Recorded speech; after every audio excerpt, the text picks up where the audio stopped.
Hello everyone, welcome back to Spotter YouTube channel.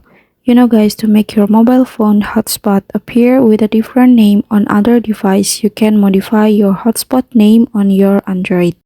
And when you rename your hotspot, you can choose any name you want and keep in mind too. And any device that have saved your network's password will have to re-enter the password again, and that's because those devices consider your rename hotspot a new wireless network. So now I'm gonna show you how to rename your hotspot on Infinix GT10 Pro easily. Alright, first go to settings menu and then go to hotspot and tethering. So now you can go to hotspot settings and you can change your name over here.